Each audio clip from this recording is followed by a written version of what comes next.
give myself away.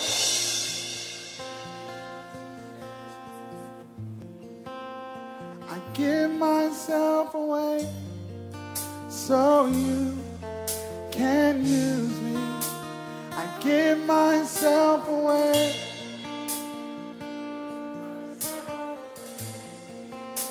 I give myself away so you can. Come on, let him know. I give myself.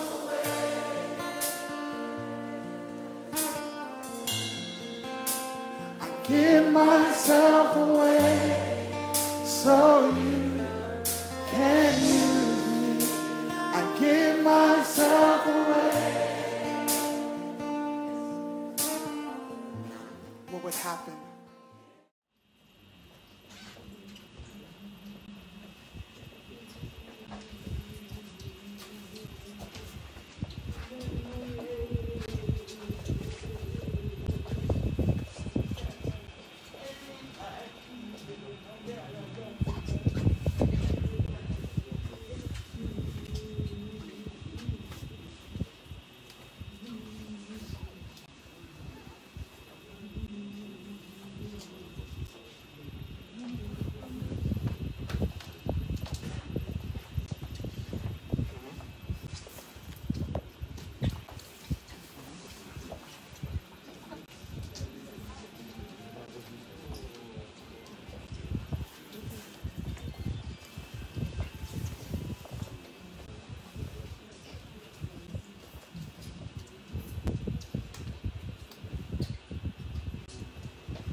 Nous allons d'abord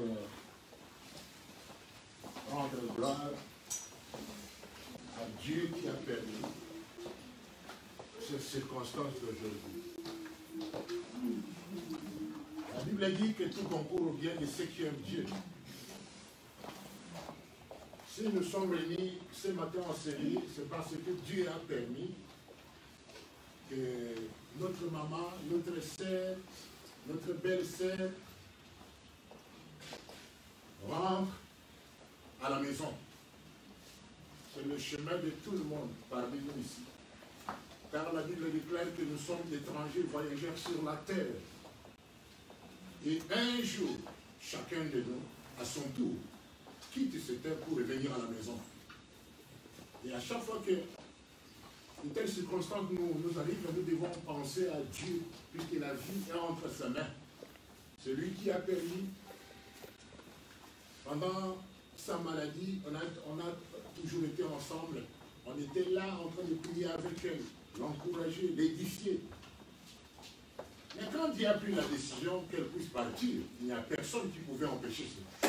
Le temps de Dieu était arrivé, et voilà, elle est partie. Voilà pourquoi nous allons prier pour remercier le Seigneur, parce qu'il a permis cette situation. Et ensemble, avant que mon collaborateur, à côté de moi, prie, nous allons d'abord chanter un cantique de rendre gloire à Dieu. Gloire et louange. Alléluia.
Bien-aimés, frères et sœurs, unis dans cette circonstance, je voudrais te demander à réfléchir des fois sur ta vie, puisque tu ne connais pas les jours.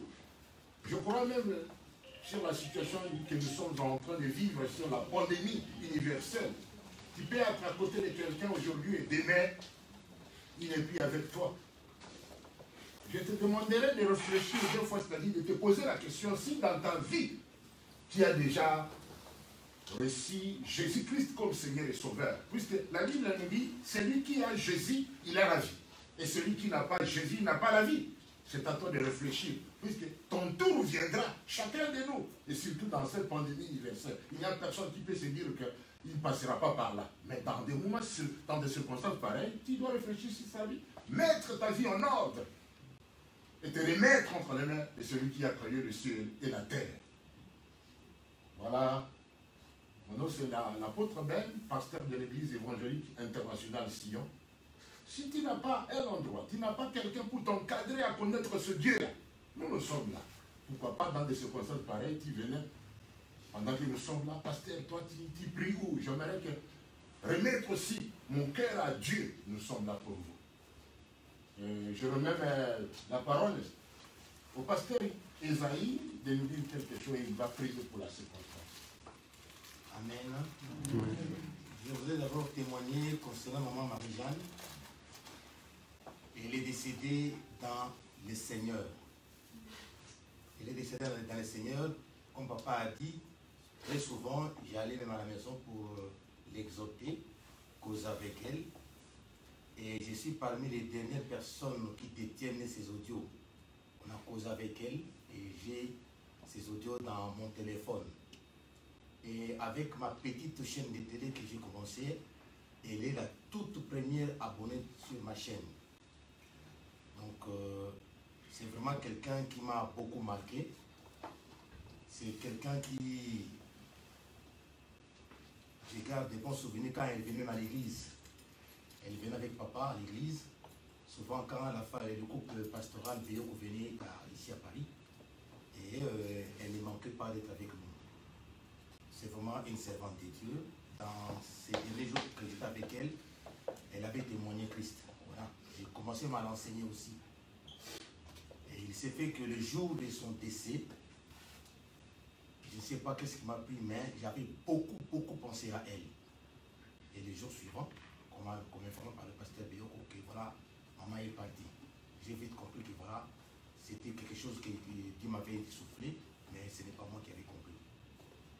Et nous remercions le Seigneur le fait qu'elle a terminé sa course avec le Seigneur.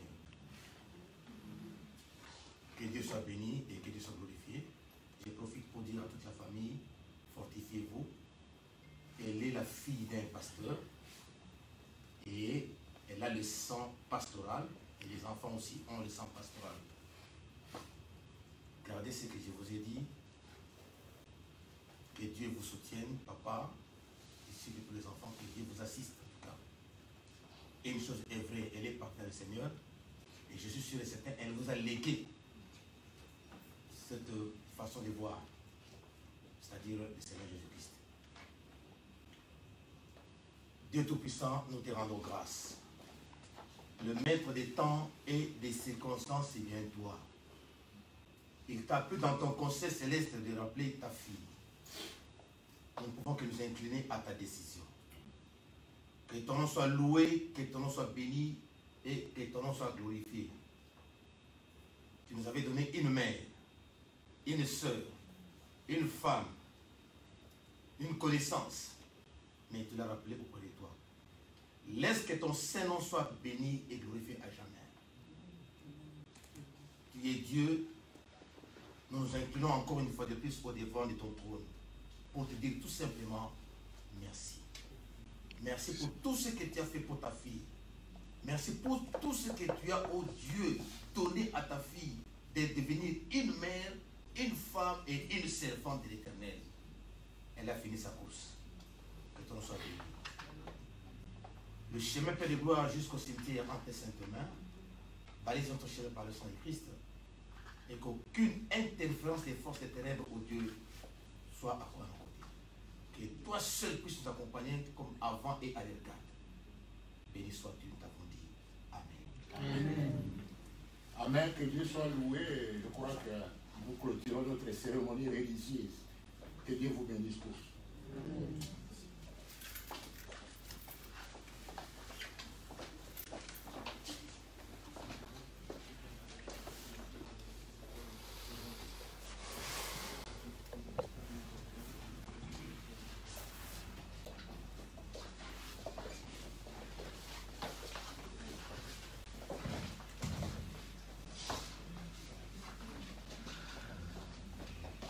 Entre les mains du Seigneur, la famille. Et Dieu fortifie cette famille. Et Dieu tout le temps les gars sont rejoindre. S'il y a un serviteur de Dieu qui est dans la salle, peut venir avancer, s'il vous plaît. Nous allons remettre entre les mains du Seigneur cette famille, afin que Dieu intervienne, afin que Dieu agisse et que Dieu prenne soin de cette famille, du veuf et des orphelins. Élevons nos voix et prions le Seigneur.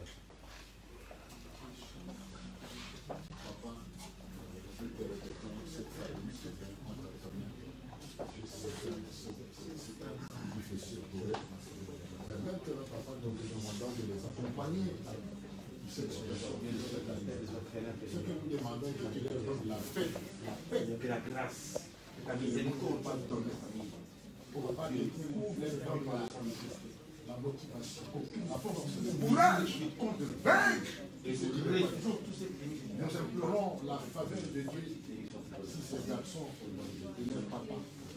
Nous invoquons le sang de l'agneau de Jésus de leur couvrir. Ta présence se manifeste, Seigneur. Toute attaque de l'ennemi soit de partout contre l'un d'eux soit condamné. Au nom de Jésus-Christ de Nazareth.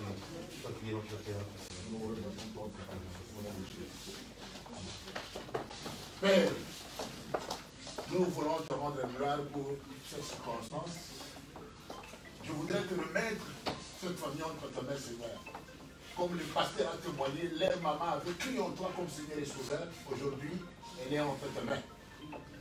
Nous voulons prier pour que ces enfants, Seigneur, qu'elle a laissés, te connaissent comme Seigneur et Sauveur. Et tu les accompagnes, Seigneur, durant toute leur vie sur la terre. Et que tu donnes la force à son mari qui est resté de pouvoir prendre en charge de ses enfants. Nous voulons goûter d'ailleurs tout ce que l'ennemi est en train de planifier dans cette famille. Que ça aille dans les arides au nom de Jésus-Christ de Nazareth. Papa, que la main de Dieu soit sur cette famille. Amen. Et que tu prends le contrôle de tout. Nous remettons ce funérailles et notre chemin vers le cimetière à toi, Seigneur, que tu leur donnes la paix, la force, la motivation et le courage. Au nom de Jésus-Christ de Nazareth, nous disons Amen. Amen. Amen.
lire la parole de Dieu dans le livre Apocalypse, chapitre 14, le verset 13, et puis 1 Corinthiens 15, 51e au 50e verset.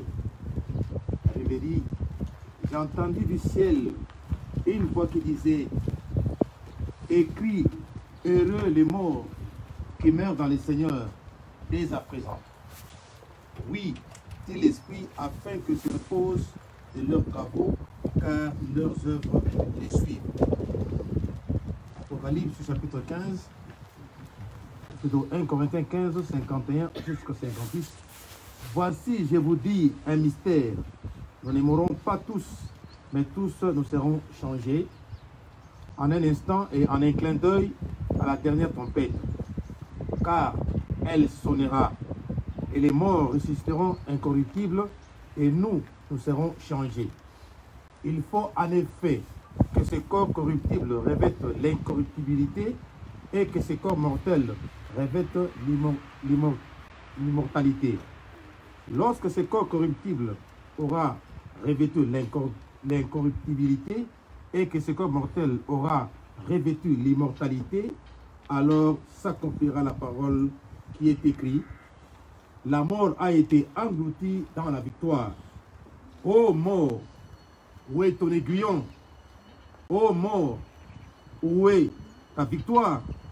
L'aiguillon de la mort, c'est le péché. Et la puissance du péché, c'est la loi. Mais grâce soit rendue à Dieu qui nous donne la victoire par notre Seigneur Jésus-Christ. Ainsi, mes frères bien-aimés, soyez fermes, inébranlables, progressez toujours dans l'œuvre du Seigneur, sachant que votre travail n'est pas vain dans le Seigneur. Amen. Prions le Seigneur. Père très saint, nous te bénissons et te rendons grâce. Le maître des temps et des circonstances est bien toi. Toi qui as permis que nous puissions venir en ces lieux pour laisser notre maman, notre soeur, que toi seul, Père, le reste du programme à tes saintes mains. Commence avec nous, continue et termine avec nous. Nous t'avons dit Amen.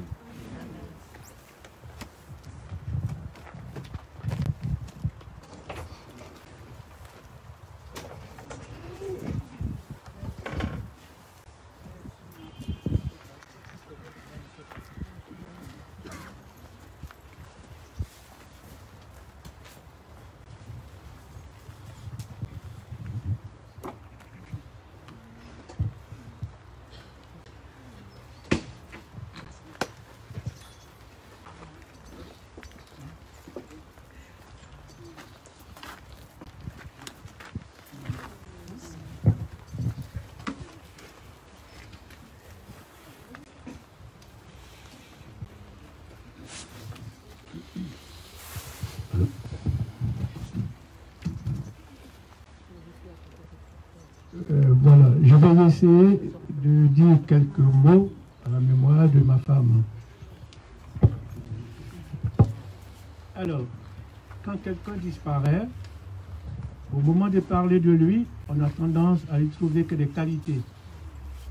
Et cette fois-ci, je ne vais pas déroger à la règle. Je vais essayer de parler de mon épouse, Madame Mansé, en quelques minutes. Retracer la vie d'une personne en si peu de minutes ne suffit pas. Mais comme nous sommes en mode Covid, le contexte sanitaire m'oblige à faire une synthèse rapide de la vie de celle qui a vécu 44 années durant avec moi.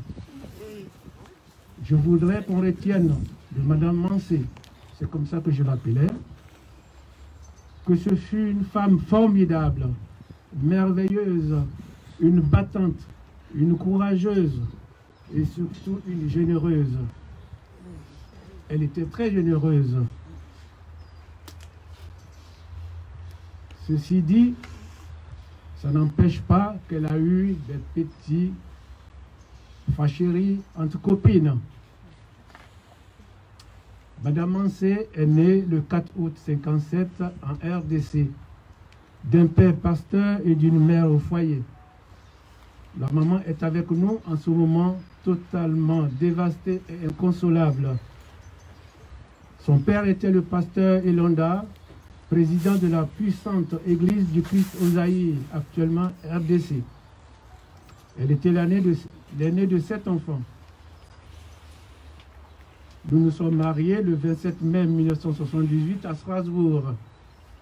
Nous avons eu 5 enfants, 5 garçons, qu'elle a élevés de son mieux pour en faire des hommes. Elle peut en être fière. Son côté battante et courageuse la pousse à suivre une formation d'aide-soignante, malgré ses 5 enfants. Elle obtient son diplôme et la voilà sur les routes de la Moselle pour travailler dans les hôpitaux de la région. Je fus muté de Metz à Créteil dans le cadre de mon travail et c'est ainsi que nous nous sommes installés dans cette ville à Créteil.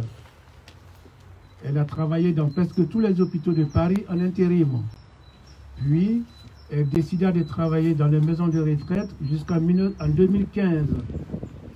En 2016, elle arrêta de travailler car, disait-elle, son corps ne répondait plus, qu'elle était fatiguée et qu'elle avait assez donné, qu'elle n'avait plus de force et l'envie de se lever tôt le matin. Alors je lui demande, mais comment allons-nous faire si tu ne travailles plus? Elle me répond, tu te débrouilles.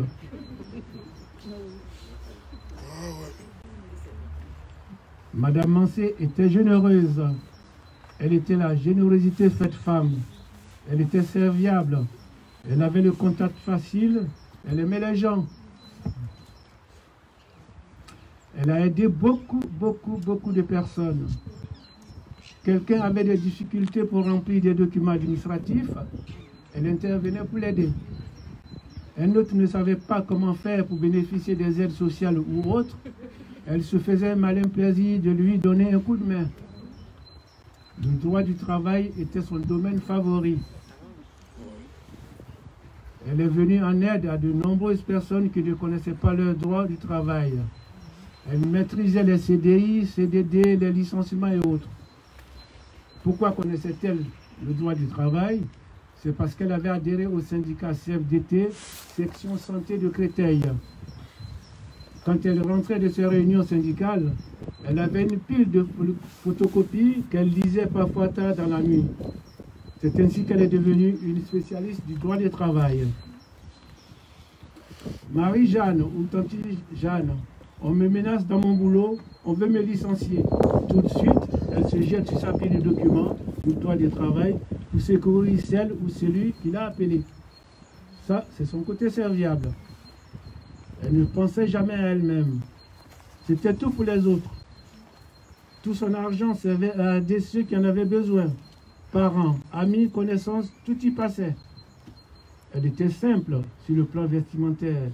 Pas de luxe, pas de bijoux, tape à l'œil.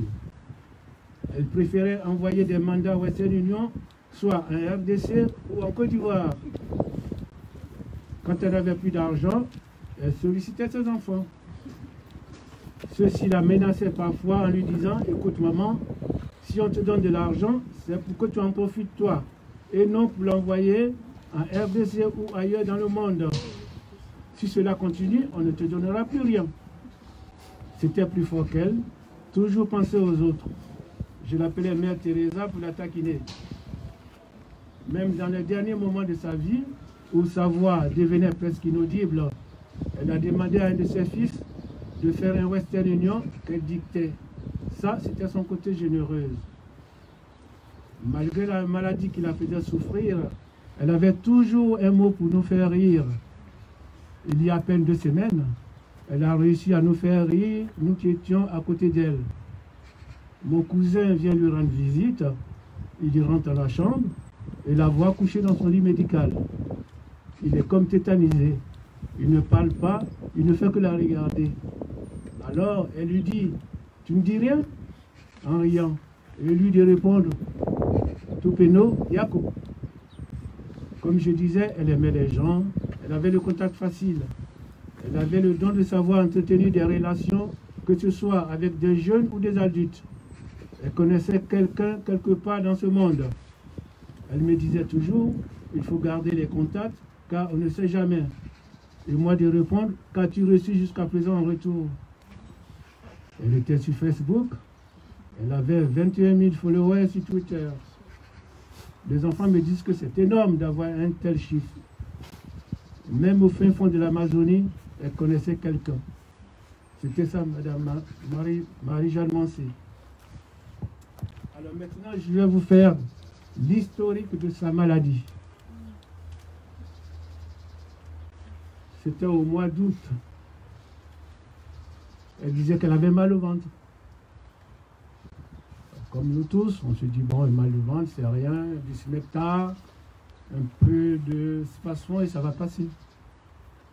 Et puis en fin de compte, ça ne passait pas. Ça ne passait pas. Et elle a commencé à avoir des remontées gastriques. Des remontées gastriques qui la faisaient souffrir. Elle n'arrivait plus à se coucher. Dès qu'elle se couchait, les remontées étaient là, qui lui faisaient mal. Donc elle s'asseyait. Donc on a dit, bon, si c'est ainsi, on va aller voir le médecin. Et avant d'aller voir le médecin, je lui ai dit, ben voilà, ça t'apprendra, tu manges trop de piment. Et ça, c'est l'effet du piment qui te fait ça. En fin de compte, ce n'était pas ça. Nous sommes allés aux urgences, à Mondor. Ils ont fait un scanner. Le lendemain, ils nous ont dit, bon, allez voir un gastro-entérologue qui va vous faire une fibroscopie. Nous sommes allés à Paris. Le médecin qui nous a reçus, malheureusement, n'avait pas d'appareil. Il nous a conseillé une consoeur. Nous étions vendredi et le rendez-vous avec sa consoeur était pour le mardi. On ne pouvait pas tenir, nous sommes rentrés. Une fois à la maison, le mal a repris. Jusqu'à 19h, on a décidé de nous rendre à l'hôpital intercommunal de Créteil. Et c'est ainsi que nous sommes arrivés aux urgences.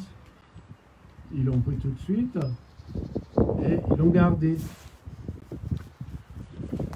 Ils ont vidé son estomac, qui était rempli de liquide parce qu'il était constipé. Et 2 jours après, ils l'ont admise au service de gastro-entérologie. Et là, ils ont commencé à faire des fibroscopies, des IRM, des scanners. Et on pensait que c'était un ulcère hémorragique. Étant hospitalisés, ils ont cherché, ils ont cherché, ils ont cherché. À force de chercher, un jour, le médecin nous dit, ah voilà, on a fait 2 scanners, on a trouvé une masse graisseuse sur le pancréas. Mais pour le moment, on ne sait pas. Nous allons faire un prélèvement, une biopsie, et on vous donnera le résultat plus tard. Entre-temps, le 4 août 2019, elle a eu 62 ans. Ce qui veut dire que le 1er septembre 2019, elle est officiellement retraitée. Donc elle est à la retraite. Les médecins font ce qu'ils ont à faire et ils nous donnent rendez-vous pour le 18 septembre, c'est-à-dire 18 jours après. 18 jours après sa retraite. Le 19 septembre, à 18h30, le médecin donne rendez-vous. On aura le résultat de la biopsie. À 18h30, je me dépêche, j'arrive à l'hôpital, je rentre dans la chambre. Ma femme trépignait d'impatience. Mais où es-tu? Où es-tu? Où es-tu? Dépêche-toi. J'arrive, je m'assois, on ne voit pas le médecin. 18h30, 18h35, 18h45, toujours pas de médecin. Nous étions impatients et inquiets à la fois. On était comme des candidats qui avaient passé un examen ou un concours, qui attendaient le résultat. On attendait. Et à 18h55, le médecin rentre dans la chambre. Il toque, il rentre, la télé était allumée, elle prend la télécommande, elle dit, je vais éteindre la télé.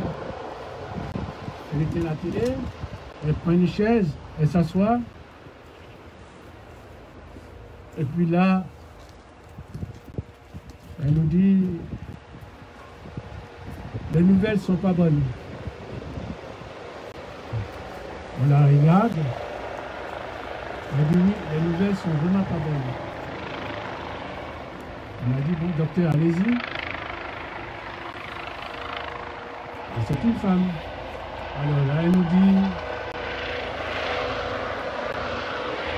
voilà,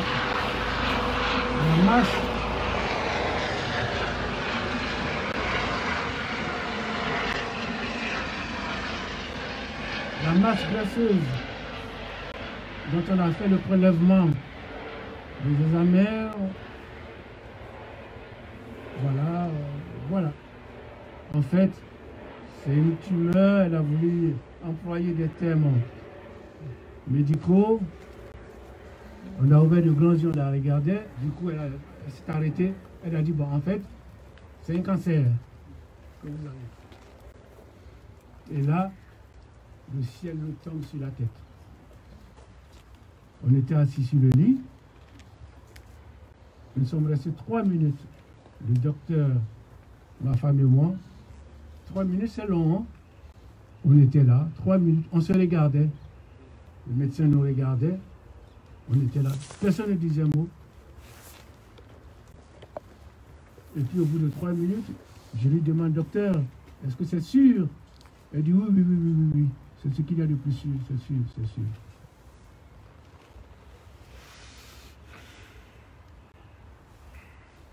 Le docteur nous regarde. Il nous dit, bon voilà les démarches qu'on va faire. Et elle sort de la chambre. Ma femme et moi, on s'enlace. Elle pleure sur mon épaule. Et moi, je me retiens de ne pas pleurer. Et puis, elle dit, qu'est-ce que j'ai fait pour mériter ça? Et là, je bondis du lit, je rentre dans les toilettes et je m'enferme. Et je pleure sans faire du bruit. Parce que je ne voulais pas qu'elle sache que je pleure. Je suis resté dans la toilette et je pleurais. Tout doucement, je pleurais. Elle ne me voyait pas arriver. Elle dit, alors, t'as pas fini? Je me suis les larmes, je me passe un peu d'eau sur le visage et je tire la chasse d'eau. Je sors et je viens m'asseoir à côté d'elle. Et on se regarde. On ne dit rien, on se regarde. Et puis, je lui dis, bon, écoute. Parce que nous, on ne savait pas ce que c'était qu'un cancer du pancréas. On ne savait pas que c'était le plus virulent des cancers. On se regarde, je commence à la caresser, et je lui dis, t'en fais pas. Maintenant, les cancers se guérissent. Tu vas voir. La technologie a avancé, tu vas voir. C'est rien. Et puis, on nous a recommandé l'oncologue, c'est-à-dire notre oncologue de référent, qui prend le dossier. Et quelques jours plus tard, il nous reçoit. Il nous dit, bon voilà, je vais mettre le protocole de soins en route et tout. Et on lui demande, docteur, quelles sont les chances de guérison d'un cancer du pancréas? Et elle nous fait ça. Très mince.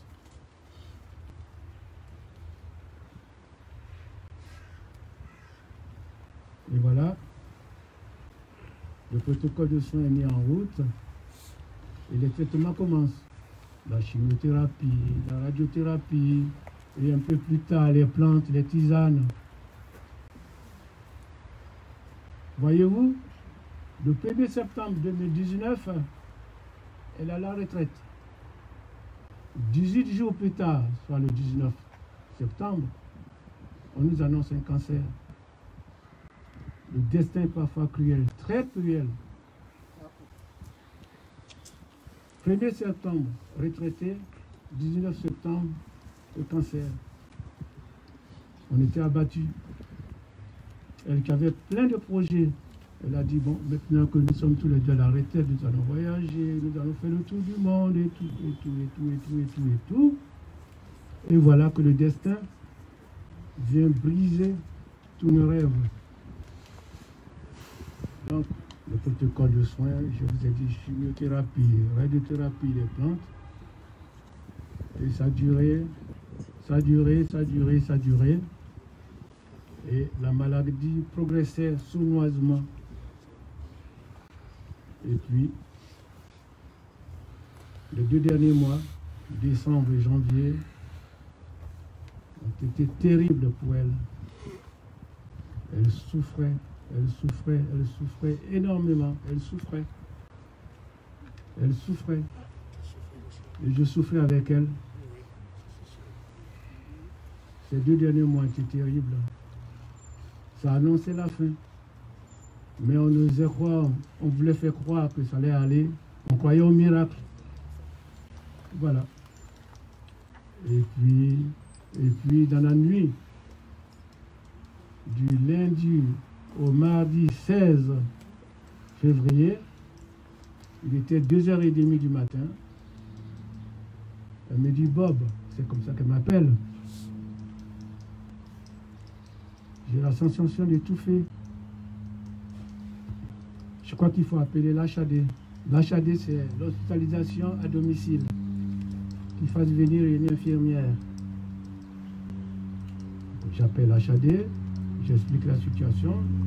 Je dis, bon, il y a une infirmière qui va arriver dans 30 minutes à peu près. Et là, elle me dit, Bob, je crois que je suis au bout du rouleau. Je n'en peux plus. J'ai plus de force. Et je lui dis, ah, arrête tes conneries. Elle me dit, non, non, non, non, non. Là, cette fois-ci, je n'en peux plus. Elle commençait à manquer de l'oxygène dans son sang. Et depuis 5 jours, sa tension était tellement basse que les tensiomètres n'arrivaient même plus à lire les tensions. Et c'est là plus tard, le médecin m'a dit que son cœur commençait à lâcher.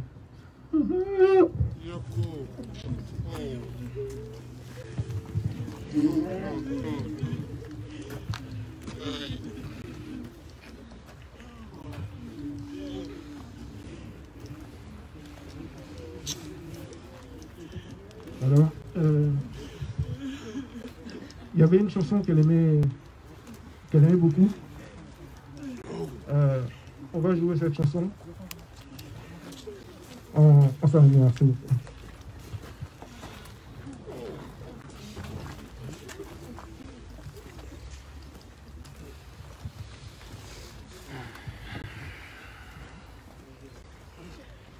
Give myself away.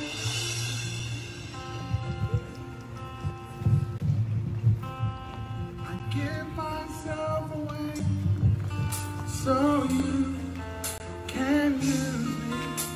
I give myself away.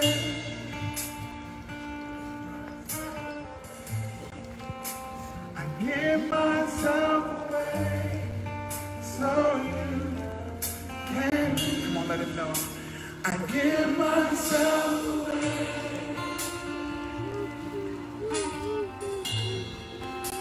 I give myself away so you can use me. I give myself away. What would happen if a generation embraced this? Come on, come. Here I am. Here I am, here I stand, Lord, my life is in your hand. Lord, I come to see, Lord, please have everything in me.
De ce que tu nous as placé sur cette terre.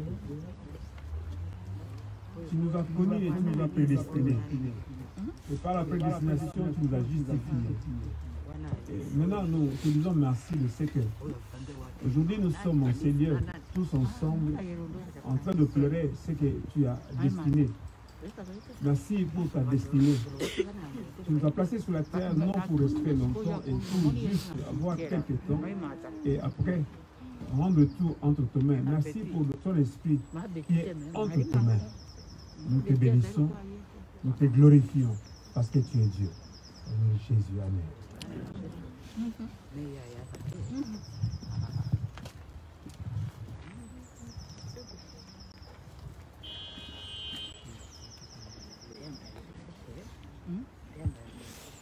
Il y a des personnes parmi vous qui souhaitent venir dire quelques mots, évoquer son souvenir. Vous pouvez vous exprimer tout à fait librement. Merci. Je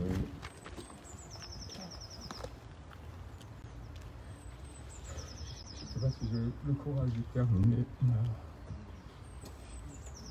Allez, je sais pas, le courage à demain. Voilà. Alors, Marie-Jeanne, pour moi, c'est... Elle a rencontré mon cousin. C'est en fait mon frère. Mathieu a été élevé par mon père. On était ensemble. Nous sommes venus en France ensemble en 1974, donc nous sommes là. On a atterri d'abord à Paris. On a passé quelques mois en Allemagne, parce qu'on était destiné à rentrer, et puis bon, en fin de compte, on a atterri à Strasbourg. Des années durant. Mathieu a rencontré Marie-Jeanne, qui elle avait une copine, une de ses meilleures copines à Strasbourg. Voilà qui est devenu mon épouse. Avec Ismaël depuis 20 ans. Elle m'a laissé mot que tout à l'heure je vais lire. On a eu donc des enfants, 3 enfants. Je suis très ému, excusez-moi. Et Marie-Jeanne, on a passé quelques... On a passé 2010. des vacances ensemble, nos deux familles, dans notre village natal. Donc aujourd'hui, je parle au nom de la famille Nguessan, de la famille Quadio, de la famille Mpi. J'ai ma jeune soeur qui est là. Et son mari. Et ma soeur aussi, ma cousine, la petite, c'est ça, Adèle. Voilà, donc, ma jeune, je lui dois beaucoup, parce qu'elle m'a donné une femme fantastique. Et Marie-Jeanne, c'était sa complice, elle nous appelait régulièrement, on discutait. C'est une femme qui était très engagée socialement, politiquement. On échangeait beaucoup sur WhatsApp. On passait des moments, de longs moments à discuter politique, puisque comment elle était. Et quand elle s'est mise la Côte d'Ivoire, qui compte ici. Elle est arrivée dans notre village, dans notre petite ville. Elle s'est appropriée la ville. Elle a un peu plus de relations que n'importe qui. Nous qui nous sommes nés, on n'avait pas ces rapports. Elle était très investie. Et puis bon, hélas, la maladie, elle avait tellement de projets. Pas pour les Zaïre, pas pour la RDC, mais pour la Côte d'Ivoire. Elle s'est investie dans. Elle a construit une rizière pour ma famille. Elle a construit une petite maison pour ma cousine, donc sa soeur, mon cousin. Elle était très impliquée.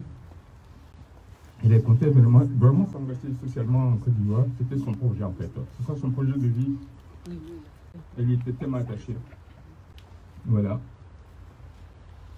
Donc la mort de Marie-Jeanne, franchement, nous a beaucoup touchés.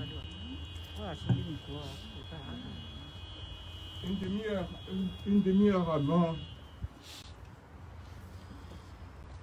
que mon cousin m'annonce qu'à 19h, sa femme est décédée. Ma femme a pris donc mon petit-fils et s'est promené dans un parc à Srato. Et puis, bon, j'espère trouver rapidement ce message qu'elle m'a dit de lui dire, puis je vais lui dire son parce qu'elle était très proche. Donc, si je ne le fais pas, elle va m'en vouloir. Alors je vais lui le message, je vais lui faire écouter le message que ma femme a transmis à Marie-Jeanne une demi-heure avant sa mort. Donc, franchement, c'était prémonitoire. Je crois qu'elle a senti ça. Elle m'a envoyé ça. Je vais lui lire le message. C'est un message vocal. Je l'adresse à Marie-Jeanne. Oh, c'est l'émotion, excusez-moi.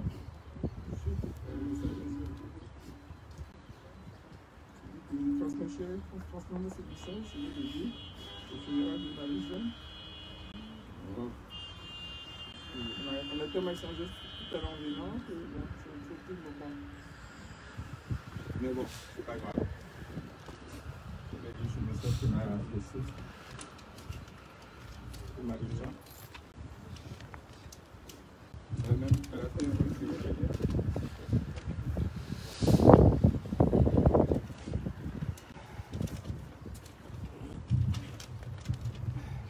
Marie-Jeanne, que de bons moments avons-nous passé, quelle insouciance avons-nous eu.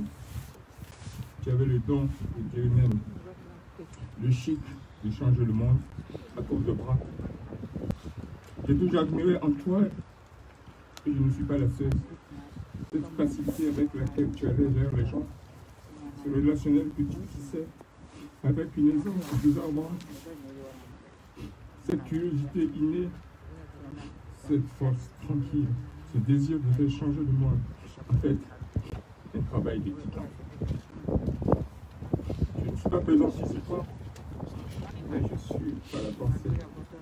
C'est déchirant de ne pouvoir t'accompagner à ta dernière demeure.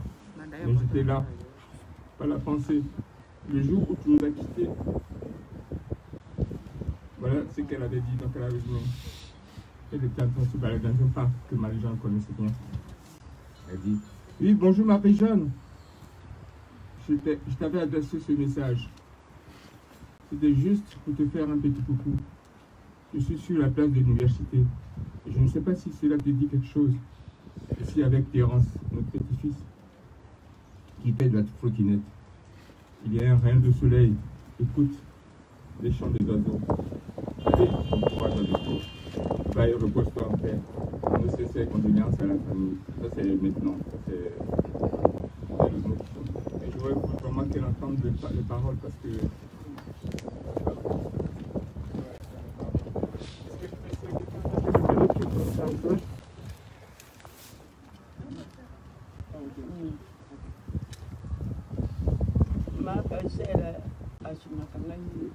Pasteur m'aide beaucoup.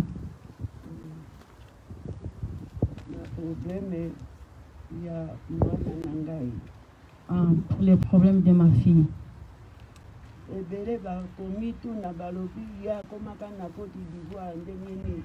Beaucoup qui vont se demander comment elle est arrivée en Côte d'Ivoire. Tata naye asaki licence na Strasbourg na faculté ya théologie. Père a fait la licence à Strasbourg en faculté de théologie.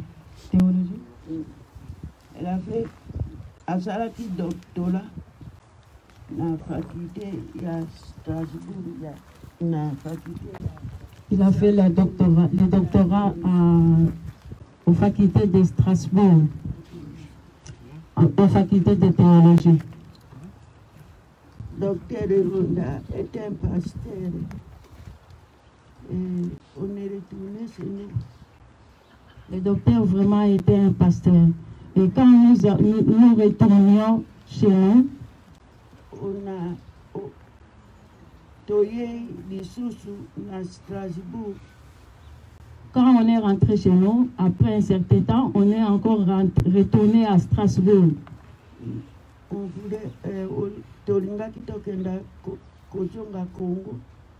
voulait rentrer au Congo.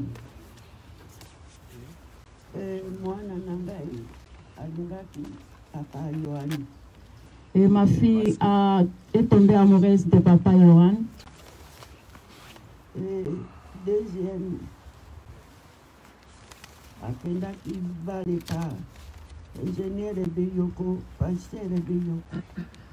pour la deuxième fois, elle s'est mariée avec le pasteur Bioko. Sa deuxième fille. Ah, merci. Sa deuxième fille était mariée au pasteur Bioko. Marie-Jeanne, je ne sais pas quoi dire. Pour Marie-Jeanne, je ne sais pas quoi dire.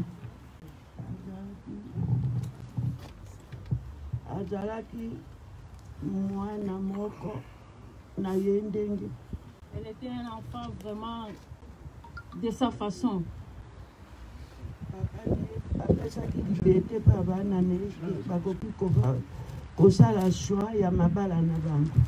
Leur papa leur avait donné la liberté de faire leur choix de mariage.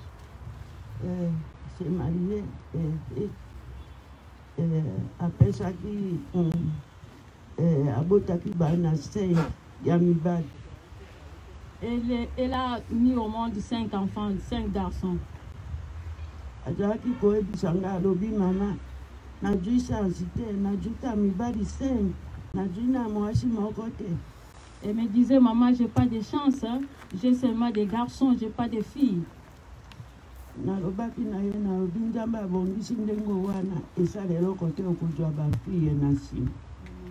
Je lui disais, c'est comme ça, c'est la vie, tu auras des filles après.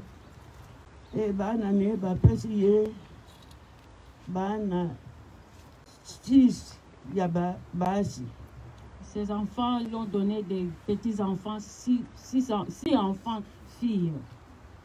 4 garçons. 6 petits-enfants, 4 garçons et 2 filles. 6 petites filles. Merci.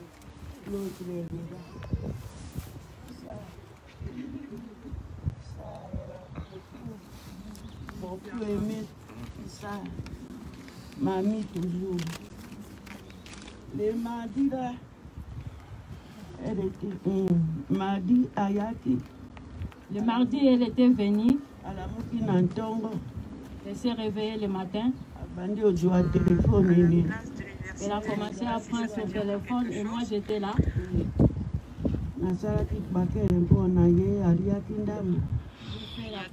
J'ai préparé les quakers pour elle. Elle a mangé un tout petit peu.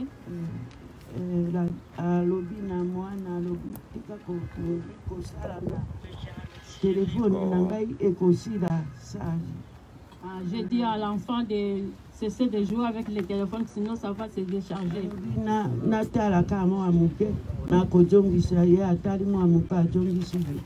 Elle m'a dit, je vais faire seulement un tout petit peu, après je vais te remettre. Après, elle m'a remis le téléphone. L'aîné de la famille Elonda. J'aimerais dire quelque chose pour Marie-Jeanne qui est l'aînée de la famille Elonda. C'est nous les Mongo, et pas une abisso ba Mongo. Mwana ya libosa jalaka mokonzi mpona bana nyonso. Chez nous les Bamongo, l'aîné est comme un chef pour tous les autres enfants.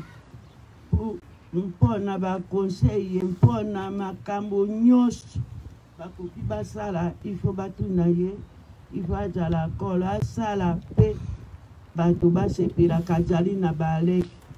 Il faut qu'on lui demande ce qu'ils doivent faire afin qu'il fasse quelque chose. C'est elle qui sera comme la chef. Elle était gentille avec tout le monde. Elle était gentille avec tout le monde.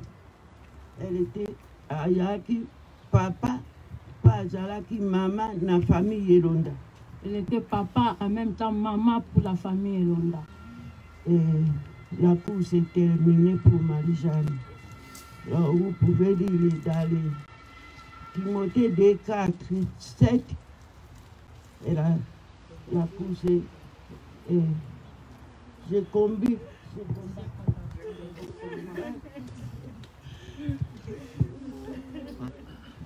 Si, il y a quelqu'un d'autre qui peut parler. Non? Allez, juste vous terminer.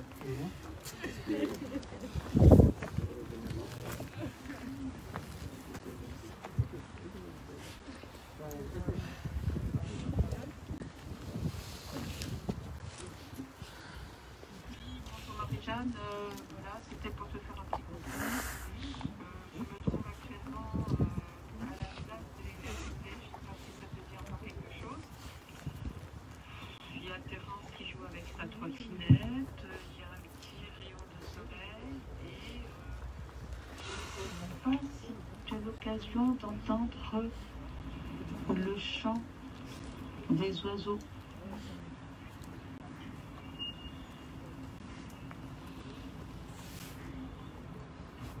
Alors, bon courage, à bientôt. C'était juste une demi-heure avant sa mort, parce que l'heure à laquelle elle est décédée, juste une demi-heure avant, ma femme lui envoie, parce qu'elle communiquait souvent par voix vocale, parce que Marie-Jeanne n'aimait pas écrire, elle aimait bien enregistrer, c'est un drame aussi, elle faisait pareil.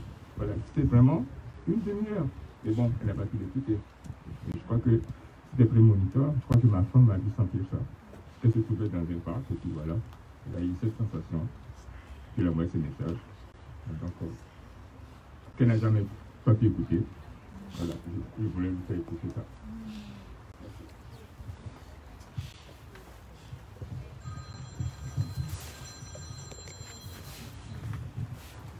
Je suis le pasteur Carlito. Je parlais souvent avec maman Jaloussi. J'ai connu la famille grâce à Yohan. Parce que Yohan, pendant qu'il faisait ses va-et-vient en Amérique et en France, son pasteur des États-Unis l'a envoyé recommander leur nom. Et on était ensemble. Et depuis un temps, j'ai trouvé les gens qui sont gentils. Les gens payants qui savent respecter les gens.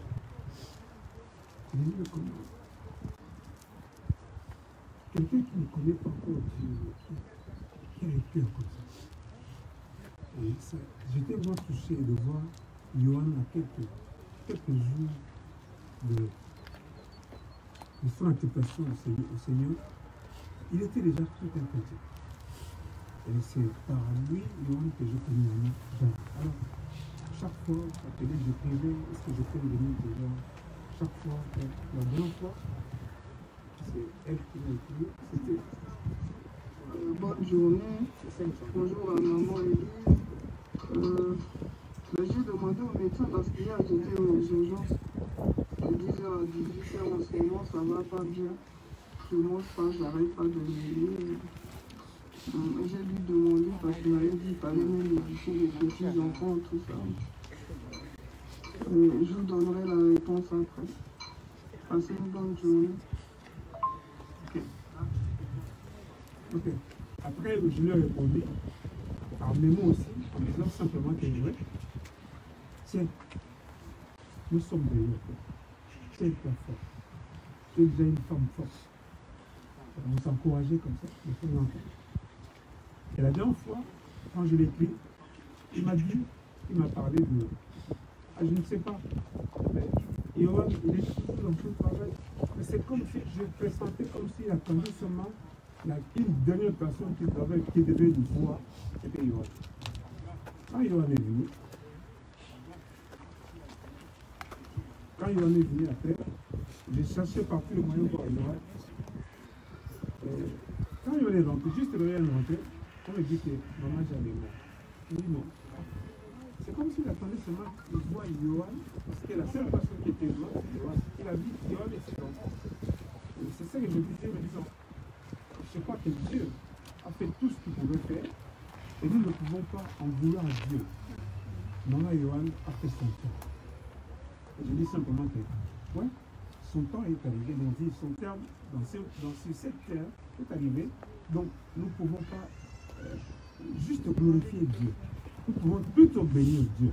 Parce que c'est quelqu'un qui était bon. On est là sur la terre, mais nous sommes. Notre temps sur la terre, nous ne savons pas le compter. Nous-mêmes, nous ne pouvons pas le compter. C'est notre Dieu qui compte nos choses. Donc c'est donc. C'est tout le temps que nous vivons sur la terre. Et c'est pourquoi, en quelques mots, l'idée, c'est que apprenons à connaître et à comprendre la sagesse du temps. Que pendant que nous sommes sur cette terre. Voilà ce que je voulais dire.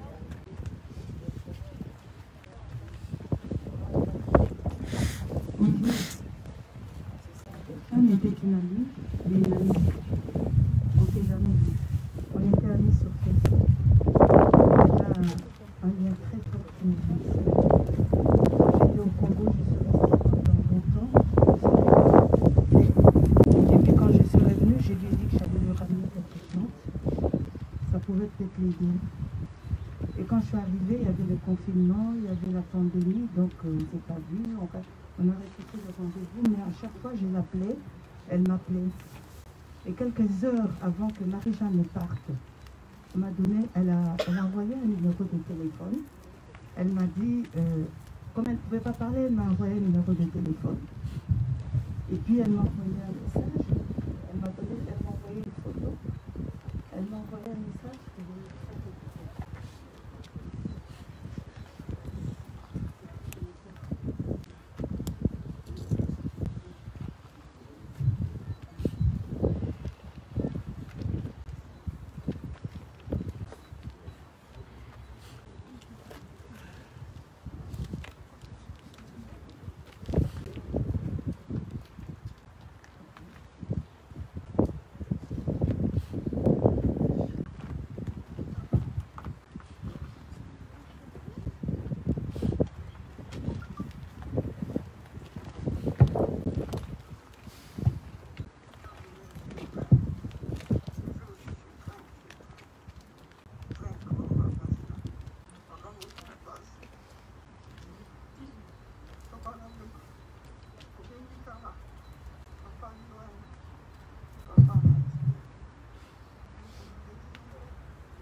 voilà, et c'était quelques heures avant qu'elle ne parte.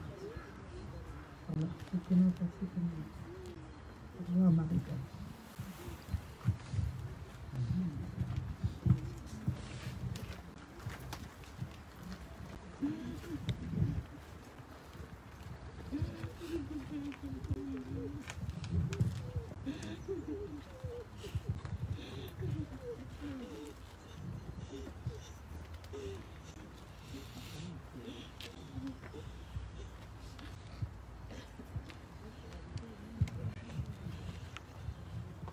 Je lirai juste un verset qui nous dit que puis la poussière retournera dans la terre comme elle y avait été, et l'esprit retournera à Dieu qui l'a donné.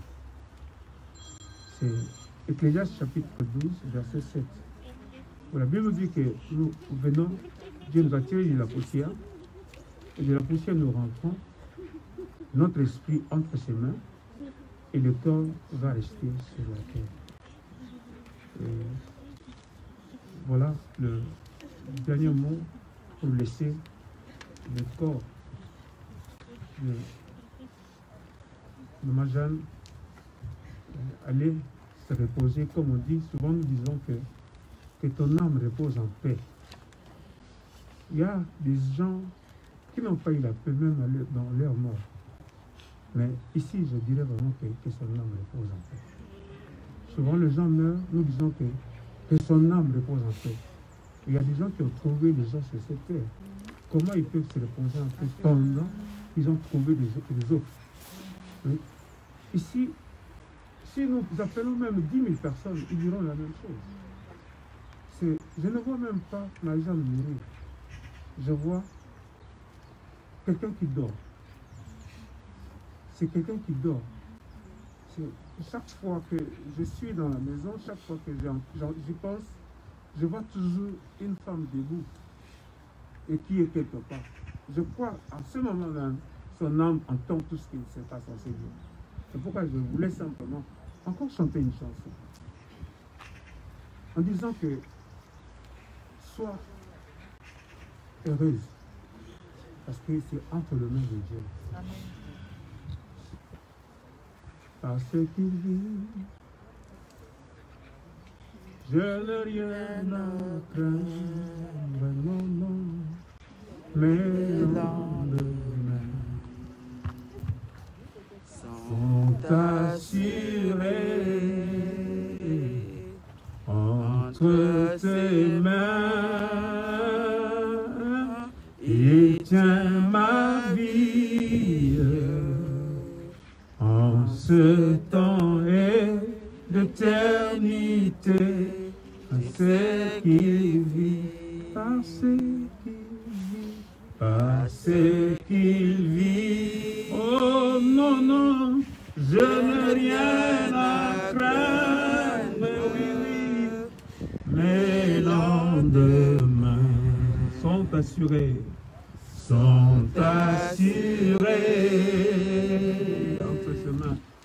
entre ses mains,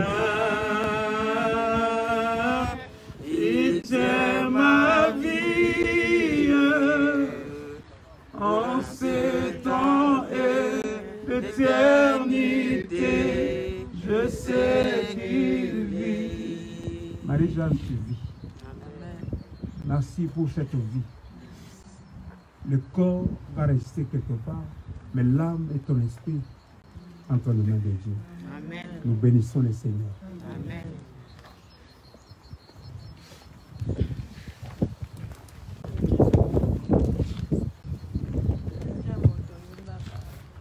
Voici venu le moment de nous séparer de Madame Mancé, mais vous garderez dans votre mémoire, dans votre cœur, tout ce qu'elle a représenté pour vous et surtout tout ce qu'elle vous a offert de bon et de grand durant sa vie. Nous allons maintenant procéder à l'inhumation de son cercueil dans la sépulture. Puis en signe de dernier hommage, vous serez invité à venir lui exprimer votre respect, mais surtout tout votre amour, votre tendresse, votre affection, en venant tout simplement pour sa famille proche lui offrir quelques roses que vous pourrez déposer sur son cercueil. Vous pourrez également jeter un petit peu de terre. Vous pourrez également faire un autre geste que vous dictera votre cœur, mais également votre sensibilité. son époux, ses enfants, sa maman et sa proche famille remercie toutes les personnes de leur présence qui se sont associées à ce moment de recueillement et de prière, ainsi que toutes ces belles fleurs que vous avez apportées. Et vous prie de trouver en ce jour l'expression de leur reconnaissance, mais également de leur gratitude. Et en souvenir de cette cérémonie, pour les personnes qui n'étaient pas présentes au funérarium de Champigny, vous avez la possibilité d'apposer votre nom, votre adresse, ou tout simplement de laisser quelques mots d'amitié sur des registres à signature qui sont à votre disposition.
Les collègues à sa sœur qui est pasteur dans la même congrégation que moi, même le mari à sa sœur, pasteur Béhéro, et le pasteur Esaïe.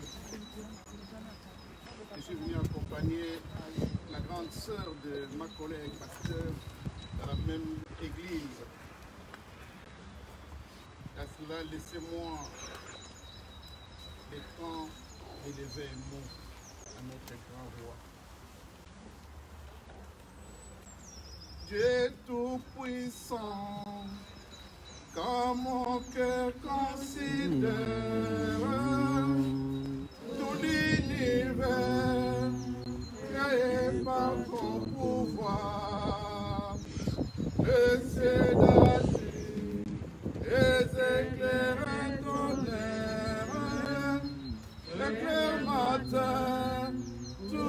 des ombres et du soir,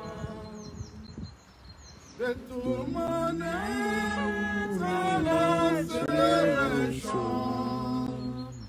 Dieu tout-puissant, et tu es grand. De tout mon être lance le chant.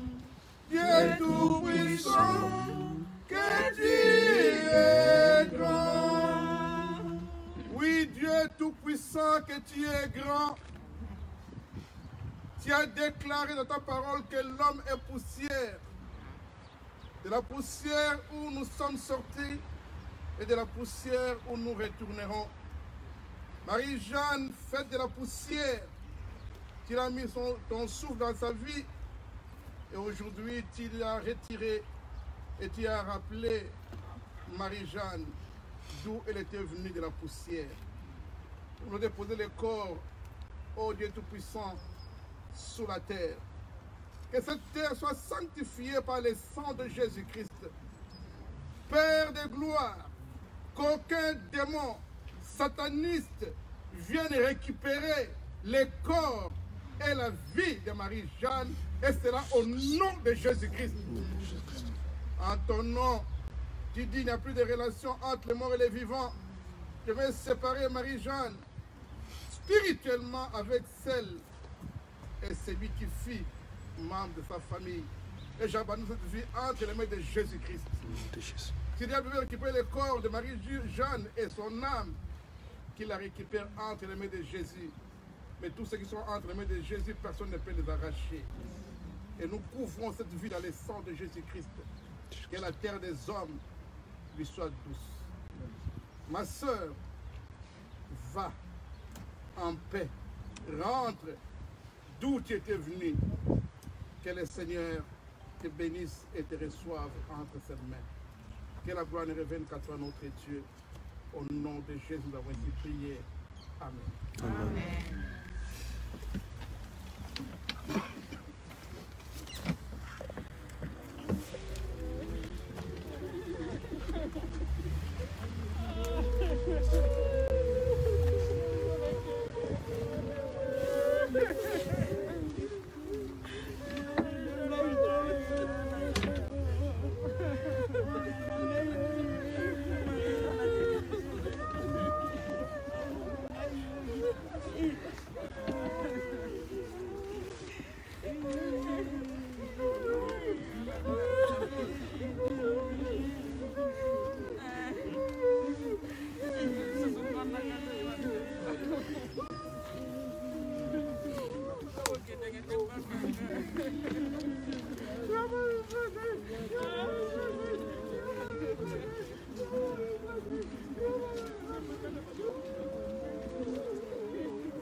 Good.